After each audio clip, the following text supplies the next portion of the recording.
A person wearing a tan hat and gray shirt stands at a podium, holding papers and gesturing while speaking. Behind them is a black panel with white text listing various government departments and agencies.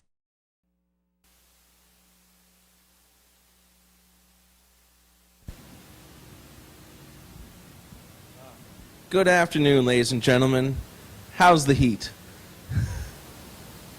It's not bad? Is it warm? Is it pretty warm in here? We got the air on, and if you get too hot, remember we do have some fans. Just sit in front of the fans. It should cool you off over here.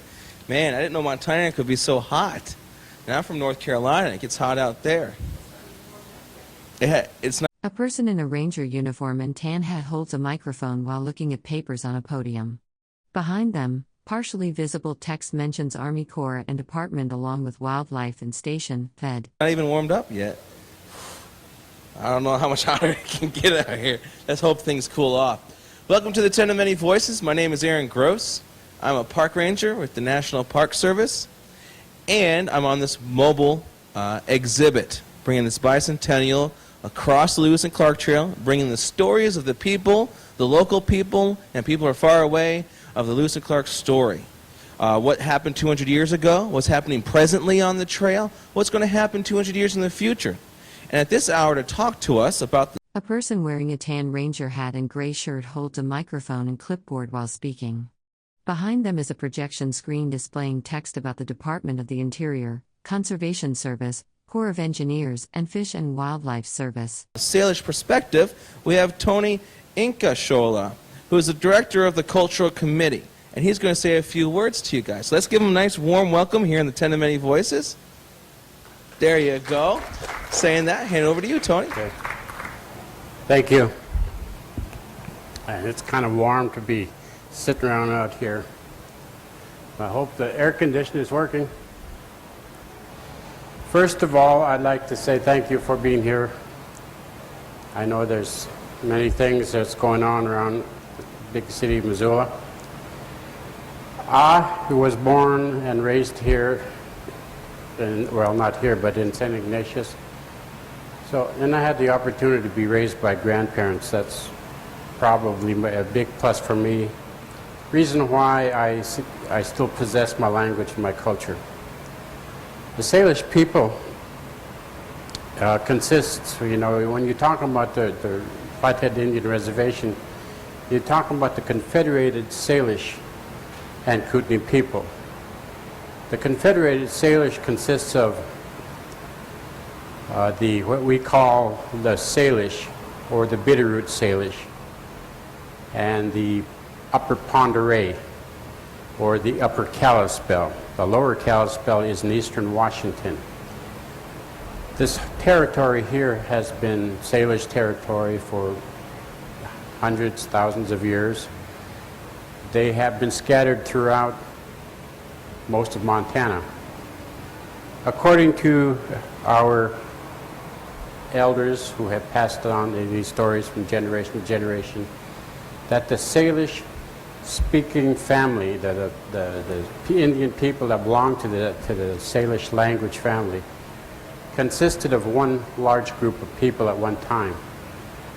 And then, like everything else, as things grow, the people went in different directions to find the food and to help provide for the people. Over this period of time, these different bands of Salish that came from one are known today as the different tribes that you see here in northwest United States. The Kalispel, in eastern Washington, the Coeur d'Alenes, the Spokanes, Okanagan, Shuswap, Yakima, Quillut, Quinault, all of those people, all of those different tribes that we know today, according to our elders, came from the one group of people and spread out. So over the years, as the people spread out, as the tribes spread out. A person wearing a white short-sleeved shirt and a beaded medallion on a cord speaks while gesturing with one hand. They stand before a dark background with partial text visible at the bottom right. And as they became further apart, the dialects have changed some. Some of the language, the sound of the language is the same, but the dialects have changed.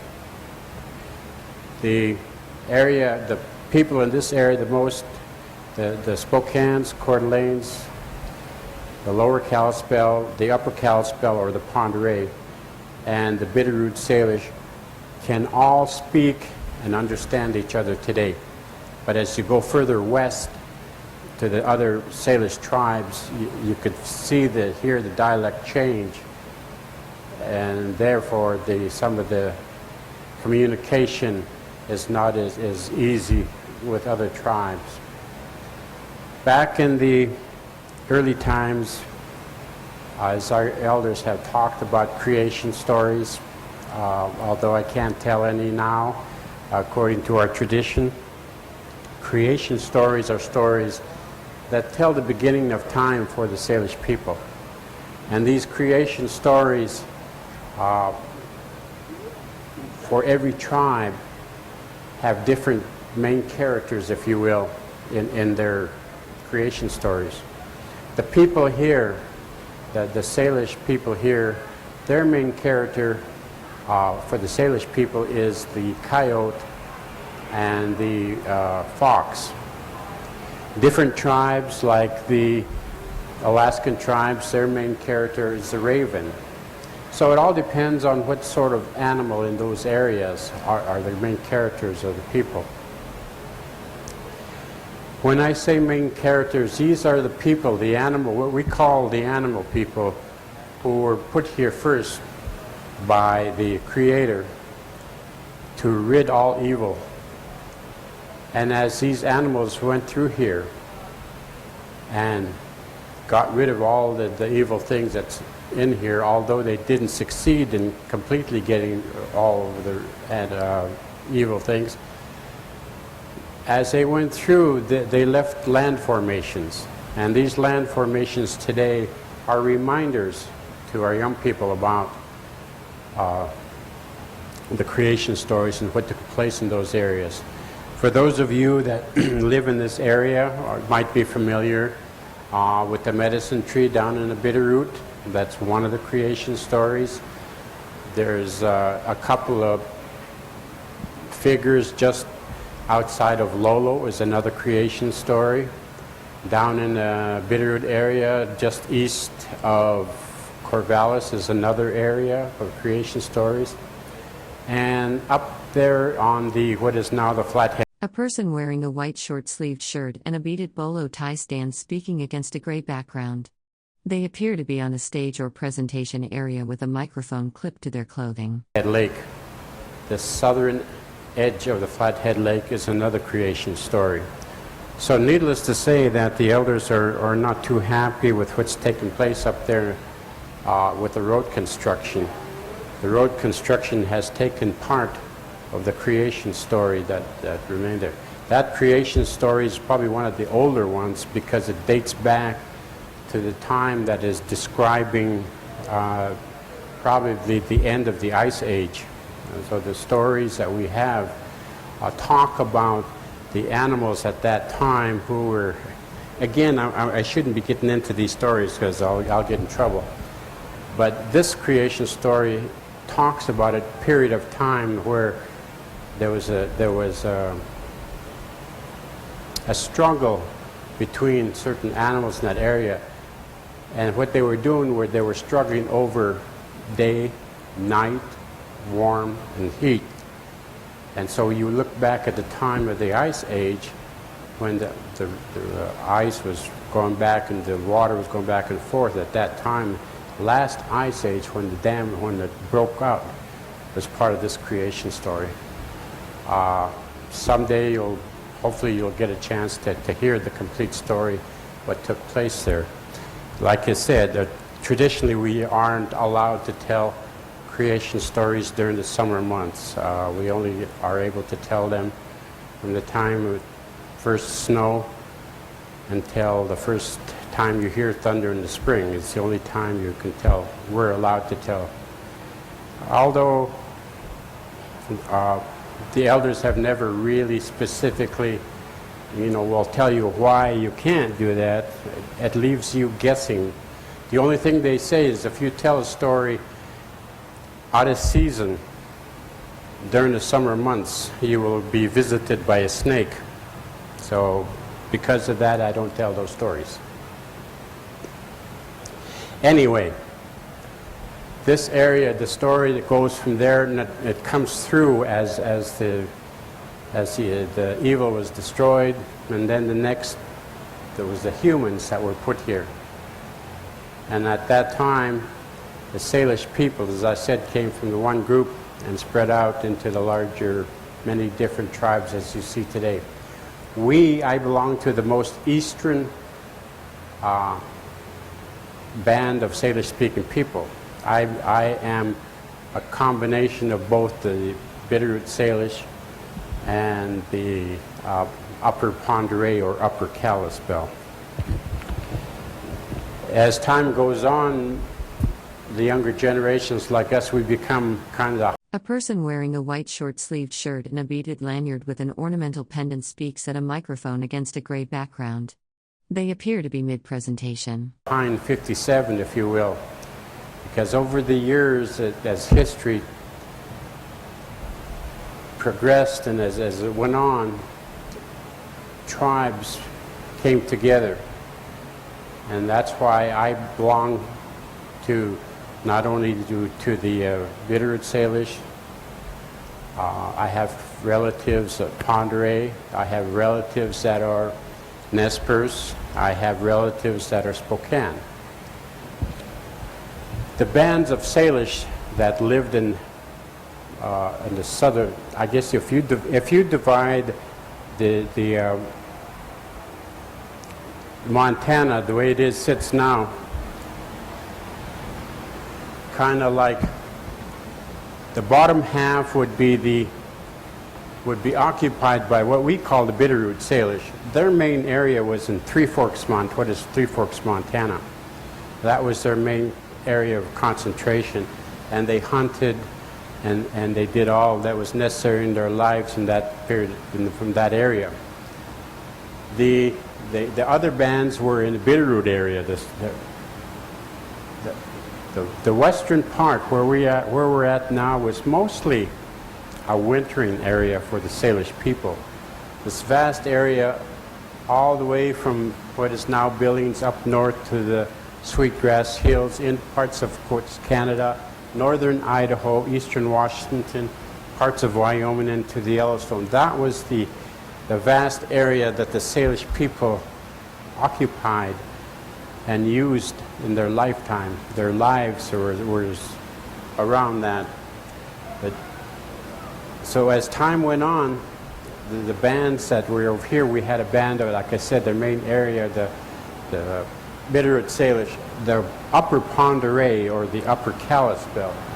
Along the Flathead Lake, what is now the Flathead Lakes, there was several bands of Pend Oreille in that area, and there was another band south of that, what is now, if you're familiar with Ravella and Dixon, between those two areas, there was another band.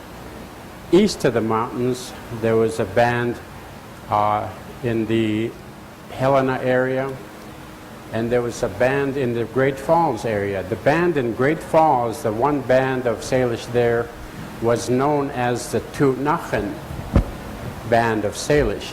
That band of Salish became extinct mostly through smallpox. That band that disappeared was in just around in Sun River area by Great Falls. A person in a white short-sleeved shirt with a beaded pendant speaks while gesturing with their right hand. Behind them is a large poster or map labeled Lewis and Clark, Allah, with illustrated terrain details visible. The Kootenai, the Confederated Salish in the Kootenai part, the Kootenays have there are 7 bands of Kootenai.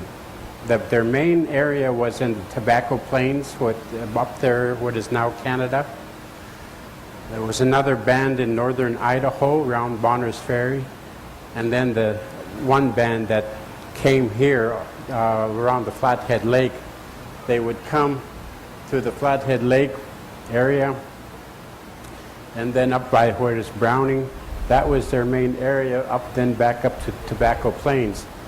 And then some of them in east from Browning up and down south to the close to the Sun River also. So they were overlapping with the other band of Salish in that area. Over the years, as a smallpox first infested the band of Salish there, the Tunachen, they moved from there and moved up to the area where the Kootenays were, up in what is now Browning. Now Browning, there was no other tribe, there was no Blackfeet in that area as we know today. From Browning, they were hit again by smallpox. Then they moved back down south to the relatives down there by what is now St. Ignatius. And for the third time, they were hit by smallpox. And from that time, they moved out one more time. There was only about, they say, a handful left from that group of people. They started coming back east. And as they came back east towards Billings in that area, they kind of disappeared. What is known later is that they disappeared, and a person in a white shirt and beaded vest stands at a microphone on a stage, gesturing with their hand while speaking. A clock and other items are visible on a shelf behind them. Melted in with other tribes in that area. The one survivor that we know of ended up with the Shoshone tribe and became a leader among the Shoshones. That was the last known Tunachen from that one band that was left. And the rest of them all got killed or died mostly from smallpox. The other band of Salish, or the Pend Oreille, Pend Oreille band, mostly was up in the north, and they would hunt down along the Muscle Shell River. Others from the back, from the other bands of Pend Oreille, would come over the mountains through a lot of the trails that go through here, into Helena, and then on over. Would get together and they would hunt the Muscle Shell all the way back in the Lewiston area. That's where they hunted the buffalo. One of the main buffalo jumps they used prior to horses was right there in Great Falls. It now has a Blackfoot name. It's called Ulumpishkin, which means deep blood kettle in the Blackfoot language. But that area, again, was utilized by the Salish people long before the Blackfeet and the Crows moved in. The Blackfeet were mostly up here in the parts of what is now Canada. And they moved in to Montana from that direction. The Crow moved in from this area from the south. And then you have the Sioux that come in through here. As these larger tribes moved into the territory of the Salish, these small bands of Salish started getting pushed back further and further back to where we're at here, to the mountains.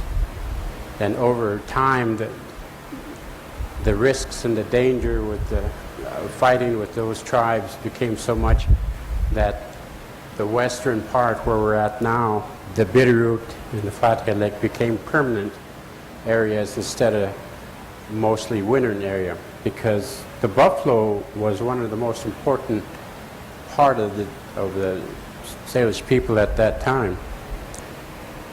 And as the bigger tribes moved in, because these tribes here were in contact with trappers and traders way before the Salish people were.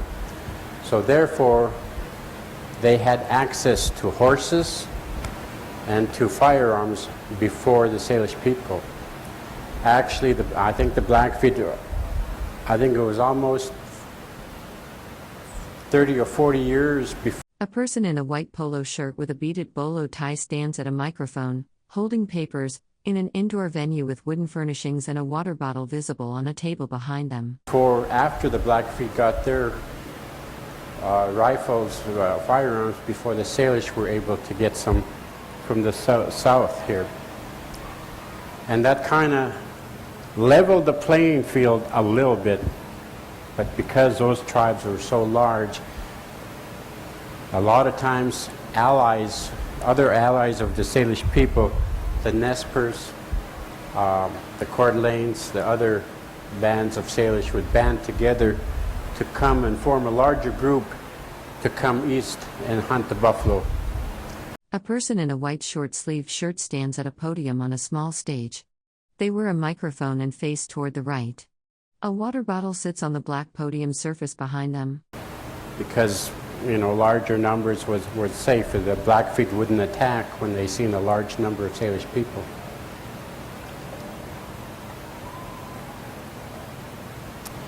The change prior to the white man was, again, the disease was one of the epidemics that nearly wiped out the Salish people. A lot of the historians and people, some of the elders that have some information that we have, say that at one time there was anywhere from 30 to 40,000 Salish people before the disease of epidemic of the smallpox hit. And that dwindled down the numbers to less than 2,000 before started gaining ground again. So at that time, when the smallpox wiped them out, and the Blackfeet, the compounded by the Blackfeet and other tribes competing with the few food resources, the numbers of Salish kept dwindling. Finally, back in the 1600s, the Salish people was able to acquire horses from the south, from the Shoshone tribe. Once they acquired, again, I said, is leveled the playing field a little bit. That made it very easy to travel long distances, short period of time, but it also brought more conflict with tribes because there was more contact with the other tribes. So war between tribes become more intense. The raiding become, because the horses were provided so much in transportation and labor that they were prized possessions.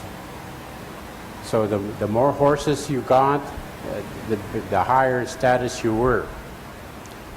So back then, stealing was a big thing. That was a good thing. Today, that's different.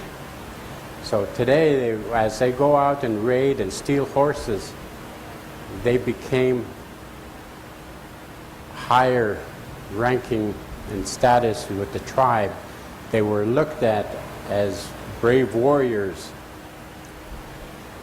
Compared to today, our young children go out there and do some raiding, we don't look at them as brave warriors. So times have changed a little. Anyway, the horses, the guns, the smallpox, all had an effect and all had a change in the way of life of Salish. A person in a white short-sleeved shirt stands at a black podium with a microphone clipped to their collar. They have white hair and appear to be speaking or pausing during a presentation in an indoor venue with wooden architectural elements visible in the background. Salish people. Although this conflict with other tribes was going on, it still was a natural, everyday way of life for people. They still continued to do the things that was necessary to survive. It wasn't until they had glimpses of white people prior to 1805. There was word, there was people that said they witnessed and seen people of another color. But it wasn't until 1805, it wasn't when Lewis and Clark came into this Bitterroot area that really made a contact with the Salish people. At that time in September, the Salish people were gathering, getting ready to go east to hunt, to get the buffalo. And so there was probably quite a few, it was probably 400 or more people down at Ross's Hole where the people gathered and camped and were ready to move out. And as the scouts in those days, because of the enemy, the scouts were always active, watching and making sure that the people were being looked after. And as the scouts went out, that's when they encountered Lewis and Clark and his expedition coming down to Ross's Hole. There was a lot of confusion at first by the people. Some of the people, their first time they witnessed other people. They didn't know what to do. As the scouts went back, they went back to the main camp and reported back to the leaders, to the chiefs. They had to decide quickly what to do. Naturally, they had two options, whether to go out and destroy or to kill. But we all know what the option was they went out and they brought him in. They brought him into camp, and they actually, when the scouts described the visitors that were coming, the leaders of the camp almost felt sorry for these people, that they thought they were sick because their skin was so light and pale. So as they brought him into camp, they set the ropes down and they were going to feed him. A person wearing a white short-sleeved shirt and a beaded pendant stands at a microphone on an indoor stage. They hold the microphone cord in their hands while facing forward. And they put blankets on them. And they started feeding them. And they were still trying to decide what to do. And at that time, they noticed this other fellow who was again of different color, and that was again York. York, to the tribes, to the people there, represented something very powerful. Because in our culture, there's a period of time during the winter months we have medicine dances. Medicine dances are a very important part of not only ours, but all tribes. Medicine dance is kind of a time for healing, a time for people to kind of, I guess, bring the sick and heal the people. I always have a hard time trying to explain this part, because medicine men and women were so powerful that what they were able to do to us, a lot of us today, we would not believe is unbelievable. But the witnesses and the people that say it, have seen this, know that it's true. But to be a medicine man or be a medicine woman, it's a gift. It's something that is given to you by the Creator. It's not something that I decide today that I want to be a medicine man and I go out and go through the process and become a medicine man. It doesn't work that way. It's something that is given to you. It might be when you're young. It might be when you're older. First of all, these songs come to you. A gift of song, and then the dreams, and it just tells you what to do. It tells you what medicines to gather. it tells you how to use these medicines. So these medicine men and women become, I guess, experts or professionals in certain fields. It's not everything.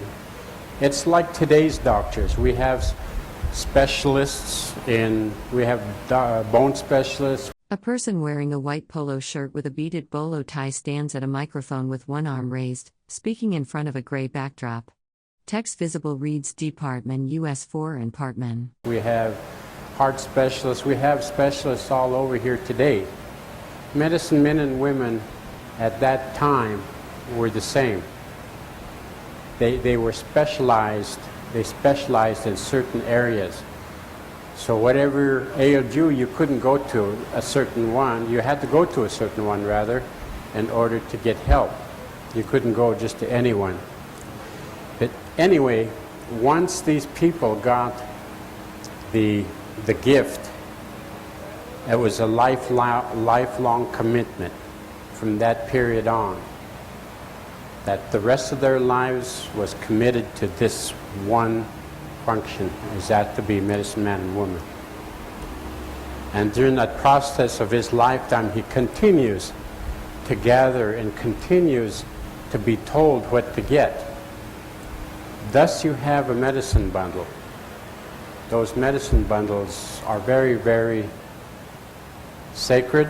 They're things that only the medicine man knows what's in them, or should know what's in them. And that's part of his power. That's part of what makes things happen. And without that, he was unable to perform the things that was asked for him. So these people, during the winter months, would get together and they'd have medicine dances. Medicine dances where they come down, they build lodges, and there were ceremonies that were performed. One of the ceremonies were these strong medicine men. What they would do would take charcoal from a fire and they would blacken their face. They'd cover their face, their hands, representing. And these people were called, in our language, they were called Pasqui, which means blue jay. So they were called blue jays in our language, the power they had. So as Lewis and Clark and his group came into camp, there was this one person that had dark skin. And so the first thing a lot of the people thought was this guy was a very powerful person, that he was a medicine man.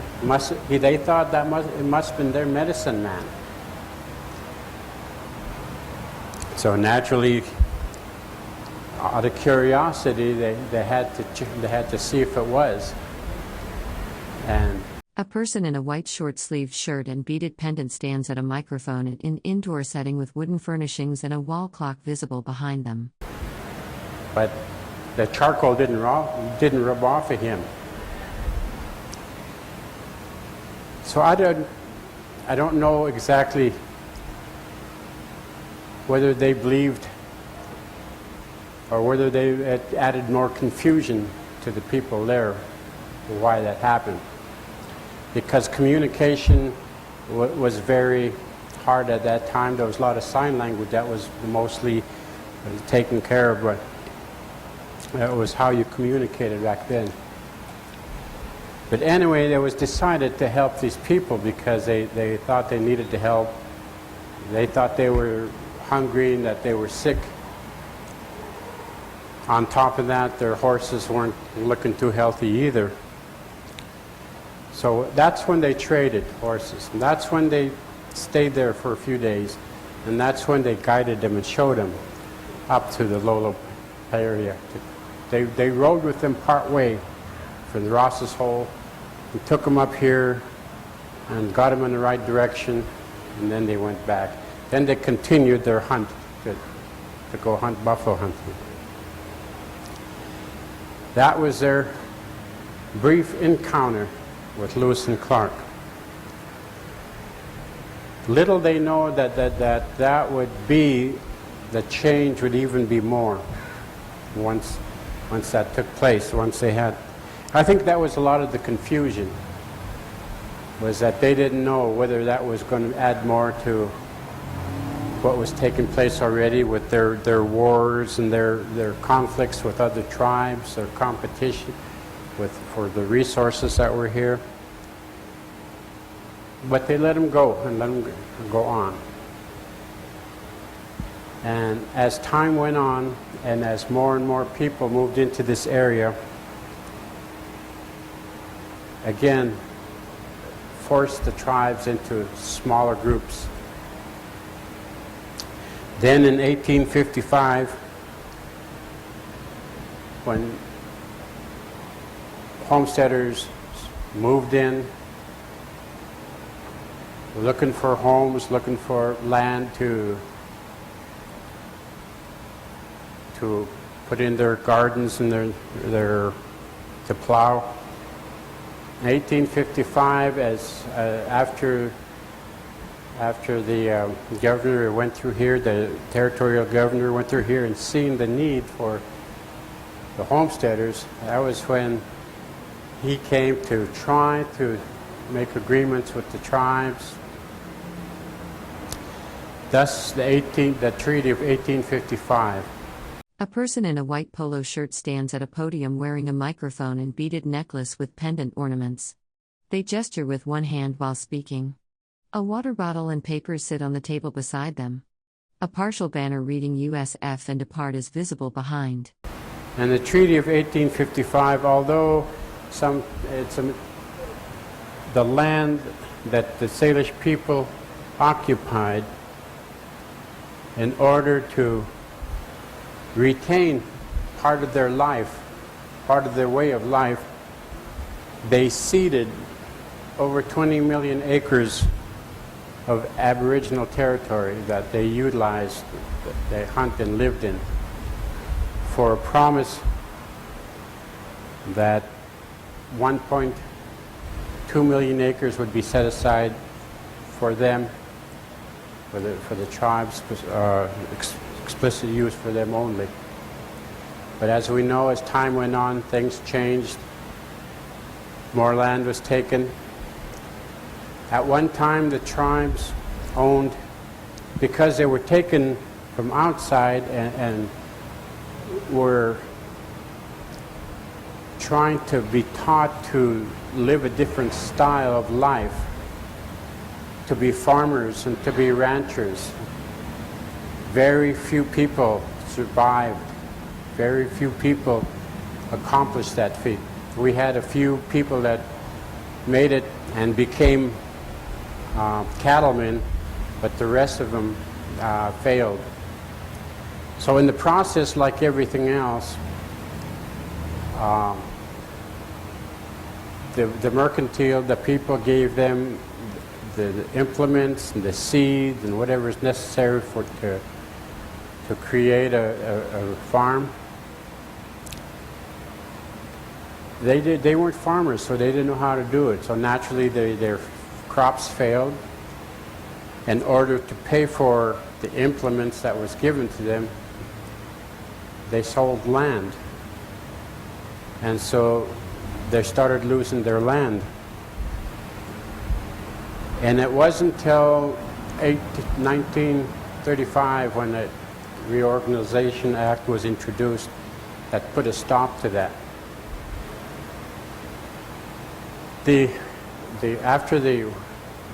When they were put on the reservations, when they ceded all this land and retained the reservation for their homeland, the Allotment Act, the Dawes Act, was introduced, and each tribal member at that time was allotted either 160 acres or 80 acres, depending on what part. If it was on a lowlands, it was 80 acres. If it was a wooded area, then it was 160. When they did this, A person in a white polo shirt stands at a microphone, wearing a beaded pendant on a cord around their neck. They appear to be speaking in an indoor setting with a clock visible on the wall behind them. Then they decided, there was a little over 2,000 members at that time, and after that was allotted, the rest was declared surplus, and then homesteaders were allowed to buy. And again, I said it wasn't until 1935, when the Reorganization Act was put in place, that this stopped. By that time, the reservation, there was the tribe's ownership of the reservation was just a little over 30% of land ownership. The rest was all lost. Today, with the Reorganization Act, the tribes have been purchasing land whenever they have money available. They are now back to a little over about 62% ownership of the reservation. So that's a quick shot from the beginning of time, from creation, when the land was utilized and it was part of their life, part of the life of the Salish people to live and to survive, to today, back down on the reservation where survival is very hard now. The culture is still strong. The culture is part of survival, and that's my job is very difficult, to try to convince our young people the importance of the language, the importance of culture, because language and culture is important to any race, whether you're Japanese, Chinese, German, Swede. Your language and your culture is important to you, because that's where your identification comes from. That identifies who you are, where you come from, where you belong, where your values are at. And for me, it's very difficult to try to convince our young people of that, because what they see out there, what they grew up with, is a lot different than a lot of the elders have grown up with. But we continue to try, and it's getting very difficult because of the influence of other cultures, especially, although we live and die by modern technology today, I think a lot of the times we're dying by it. Our children especially, we have a hard time competing with modern technology. A person wearing a white short-sleeved shirt and a microphone stands at a wooden podium in an indoor venue, gesturing while speaking. A water bottle sits on the podium beside them. You know that there are children today would rather play games, watch television, than sit with someone and listen and learn. So that's one of the biggest, today that's one of our biggest competitors, is modern technology. We're trying to take that and turn around and use modern technology to incorporate and to teach a lot of people. We're trying to develop games for the children in the Salish language or the Salish culture. So we're learning a little bit, but we got a long way to go. So time is about up. I better see if there's any questions.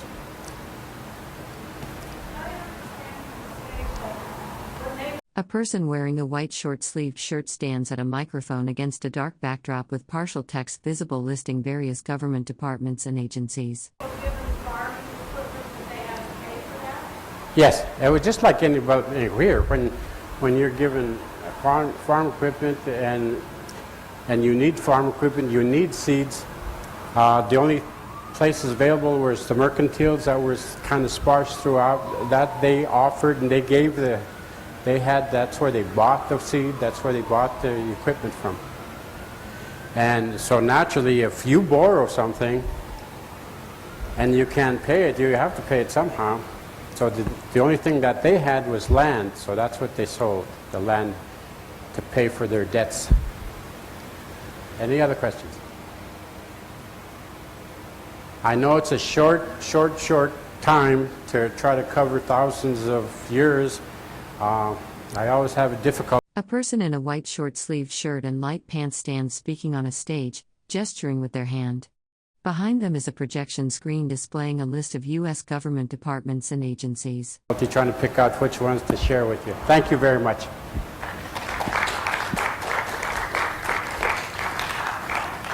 On behalf of the National Park Service, sir, thank you for coming under the 10 of Many Voices with us today. You sure you don't have any questions? All right, well, the next program